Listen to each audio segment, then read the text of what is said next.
बिस्मिल्लाहिर्रहमानिर्रहीम। अस्सलाम वालेकुम। आज की क्लास में खुशामदीद। हमारा जो इस महीने का जो तरबियती मौजू है वो है सुबह शाम के वज़ाइफ। रसूल पाक सल्लल्लाहु अलैहि वसल्लम ने फरमाया, जो भी शख्स रोज़ाना सुबह शाम को ये दुआ 3 मरतबा पढ़े तो इसे कोई चीज़ नुकसान नहीं पहुँचाएगी। बिस्मिल्लाहिल्लज़ी ला यज़ुर्रु मअ इस्मिही शैउन फिल अर्ज़ि वला फिस समाई वहुवस समीउल अलीम। तमाम बच्चे कोशिश करें कि जल्द से जल्द ये दुआ को याद कर लें और अपने मामूल में इसको लाजमी शामिल कर लें। अपनी क्लास का आगाज़ करते हैं। अच्छा, class 4 subject science, lecture number 4, chapter number 9। आज हम इंशाल्लाह क्वेश्चन आंसर करेंगे आज की क्लास में इलेक्ट्रिसिटी एंड मैग्नेटिज्म के teacher Waqas Ahmed Qasmi. Last time जो आपने पढ़ा था इलेक्ट्रोमैग्नेटिज्म पढ़ा, जिसमें हमने इलेक्ट्रोमैग्नेट देखा था। उसके अंदर हमने इलेक्ट्रिक बेल देखी थी, फिर हमने ये देखा था कि इलेक्ट्रिक बेल किस तरह से काम करती है और इलेक्ट्रोमैग्नेट आप कहाँ कहाँ यूज़ करते हो। और इस चैप्टर में हमने मैग्नेट के बारे में पढ़ा, इलेक्ट्रिक फील्ड के बारे में पढ़ा, इलेक्ट्रिक करंट के बारे में पढ़ा। उम्मीद है ये सारी बातें आप लोगों को याद होंगी। आगे चलते हैं। अगर आप आपकी बुक का पेज नंबर 69 देखें तो वहाँ पे आपको कुछ क्वेश्चन आंसर नज़र आ रहे हैं जो आपने उसको पहले लिखा हुआ है इन योर नोटबुक, जो आपने अपनी कॉपी में करने हैं। उसका पहला क्वेश्चन है what is current and how it is produce, how is it produce, current क्या होता है और वो किस तरह से पैदा होता है। इसके बाद क्वेश्चन नंबर 2 है what is static electricity and how is it produce. Static electricity क्या होती है और ये कैसे प्रोड्यूस होती है। पहले का आंसर देख लेते हैं। क्वेश्चन नंबर 1 का आंसर है current electricity is a flow of electricity produce when billions of electron leave their own atom and start jumping from one atom to another all in the same direction.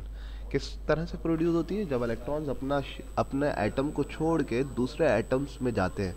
Electrons अपने atoms को छोड़ के दूसरे atoms में जाते हैं, उस सूरत में आपके पास क्या पैदा होता है? इलेक्ट्रिक करंट पैदा होता है। हमने एक और बात की थी कि इलेक्ट्रिक करंट क्या होता है? The flow of electrons is called electric current. फिर उसके बाद था static electricity is caused by friction when two objects are rub together. हमने स्टैटिक इलेक्ट्रिसिटी को भी देखा था, जिसमें हमने मुख्तलिफ एग्जाम्पल्स दी थी। उसमें ये होता है कि जब भी हम दो ऑब्जेक्ट्स को आपस में रब करते हैं तो उसमें जो चार्जेस पैदा होते हैं वो स्टैटिक चार्जेस, और उस इलेक्ट्रिसिटी को आप स्टैटिक इलेक्ट्रिसिटी कहते हो। आगे चलते हैं। पेज नंबर 71 है what is a magnetic field, पहला क्वेश्चन है। दूसरा क्वेश्चन है what are electromagnet and what are their advantage. Electromagnet क्या होते हैं और उसके एडवांटेज, उसके फ़ायदे क्या होते हैं, इस बारे में भी हमारी बात हुई थी पिछली क्लास में। पिछले लेक्चर में हमने देखा था कि इलेक्ट्रोमैग्नेट हम कहाँ कहाँ पे हमारी ज़िंदगी में बहुत ज़्यादा अहम रोल इलेक्ट्रोमैग्नेट का नज़र आया। मुख्तलिफ अप्लाइंसेस, मुख्तलिफ चीज़ें हम इलेक्ट्रोमैग्नेट की इस्तेमाल कर रहे होते हैं जो हमारी ज़िंदगी में बहुत अहम किरदार अदा कर रहे होते हैं। इसके बाद जो तीसरा सवाल है make a list of any of your personal items in school and at home that run on electricity. अब आपने एक लिस्ट बनानी है, इंशाल्लाह आप लोग खुद करेंगे और उम्मीद है कि इंशाल्लाह कर लेंगे।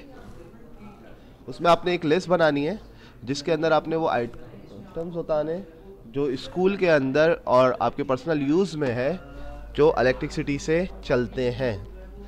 कोई सी भी 5 आइटम, 5 या 10 आइटम्स की आप लिस्ट बना लें और मुझे आप लोग जब कॉपी भेजें तो कॉपी में बना के रखना है, ये काम लाजमी कर लेना है।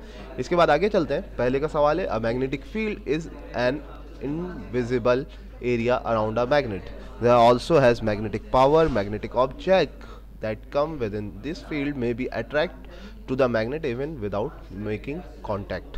अच्छा, होती क्या है मैग्नेटिक फील्ड? भाई एक इनविजिबल एरिया है जो हमें नज़र नहीं आता मैग्नेट के गिर्द, और वो ऐसी मैग्नेटिक पावर है कि वो विदाउट कांटेक्ट हुए, मतलब बिल्कुल चिपकने के बगैर ही, बिल्कुल ज़्यादा करीब भी नहीं आते, थोड़े से भी करीब होते हैं तो अगर मैग्नेट की पावर ज़्यादा है तो उसको अपनी तरफ अट्रैक्ट कर लेता है। इसके बाद है कि इलेक्ट्रोमैग्नेट कहाँ कहाँ, आपको तो अभी पहले पता चल चुका है कि बहुत सारी जगहों पर यूज़ होते हैं। Electromagnets are magnets that work through a combination of electricity and magnetism. इसके बारे में बात हुई थी कि इलेक्ट्रोमैग्नेट क्या होता है। इलेक्ट्रोमैग्नेट्स वर्क करते हैं कम्बिनेशन से। किस कम्बिनेशन से? कि जब हम इलेक्ट्रिक कॉइल, एक जो कॉइल होती है या एक वायर जो होता है किसी भी चीज़ के ऊपर, किसी भी लोहे की रॉड पे, किसी भी कंडक्टर पे, जब उसको वाउंड करते हैं, बांधते हैं और उसके तो वो कॉइल बन जाती है। जब उसमें करंट प्रोड्यूस करते हैं या उसको करंट की सप्लाई देते हैं तो वो क्या बन जाता है? मैग्नेट बन जाता है। Electromagnet electromagnetism involves an electric current passing through something with magnetic properties. When the current is turned on, the magnet works.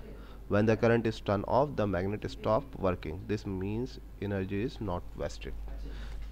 अच्छा, इससे फ़ायदा क्या होता है हमारे पास? जैसे हमने लास्ट टाइम देखा था, हमने कहा था कि यार ये स्क्रैप यार्ड के अंदर भी यूज़ होता है। तो वहाँ पे ये होता है कि जब आपने जो उसके अंदर जो मेटेलिक वो मैग्नेटिक मटेरियल होता है जो मैग्नेट अट्रैक्ट करता है, उसको हम स्क्रैप यार्ड के अंदर इलेक्ट्रोमैग्नेट के ज़रिए उसको अलग कर लेते हैं। और जब हमें इसकी ज़रूरत होती है, जैसे हमने इलेक्ट्रिक बेल देखी थी, जब हमें ज़रूरत होती है तो जब हम बटन दबाते हैं तो हमारी बेल रिंग करना शुरू हो जाती है, जब बंद कर देते तो रिंग करना बंद हो जाती है। तो इससे हमारी एनर्जी ज़ाया नहीं होती। और तीसरा जो सवाल था वो आपको याद होगा, आपने इलेक्ट्रिक सप्लाई से चलने वाली चीज़ है जो आपके स्कूल में, घर में या ऑफिस में कहीं पे भी मौजूद हो, उसकी लिस्ट बनानी है। इसके बाद जो लास्ट में है, पेज नंबर 71 पे कुछ क्वेश्चन आंसर हैं और उसके आंसर भी बुक में मौजूद हैं, लेकिन आपने ईमानदारी से खुद करने।